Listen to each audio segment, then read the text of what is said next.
La colère monte dans le quartier de Sainte-Valérie.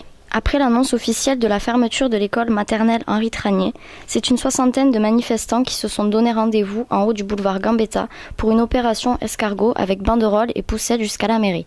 La journée d'aujourd'hui, nous sommes là pour défendre l'école de Sainte-Valérie qui a été condamnée hier par la décision du CDEN sur objection de Monsieur le maire de fermer notre école de quartier de Sainte-Valérie.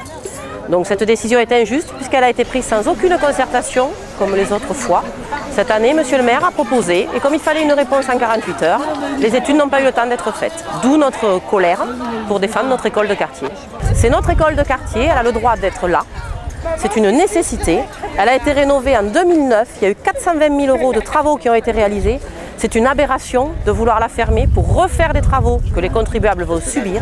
L'école et le centre social sont les deux choses qui font vivre le quartier, qui créent des liens sociaux et culturels. On a besoin de cette école, elle a une raison d'exister et on va se battre jusqu'au bout, elle ne fermera pas. Sans école ni centre social, les habitants du quartier se sentent totalement délaissés par la municipalité.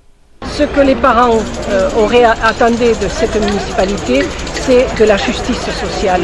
Et cette justice sociale, eh bien, elle est bafouée parce qu'on ne tient pas compte de la réalité sociale d'un quartier.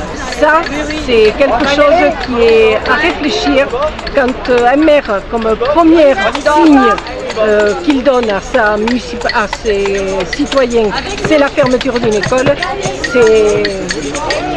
c'est fort un symbole et il faut qu'ils mesurent ce que ça représente. À l'issue de la manifestation, l'ensemble du cortège s'est engouffré dans les bureaux de la mairie. La scène a donné lieu à de vifs échanges entre les manifestants et Vivien Coste, directeur de cabinet du maire. Pour échanger, encore faut-il qu'on puisse échanger. Pour répondre le 9 avec la proposition de fermer école Henri Tranier à la place. La journée de mobilisation s'est terminée par une rencontre entre le maire et les parents d'élèves dans l'école toujours occupée. La mairie assume ses responsabilités. Nous sommes dans le cadre d'un schéma de réorganisation des groupes scolaires qui a débuté il y a 6 ans lorsqu'on est arrivé en responsabilité.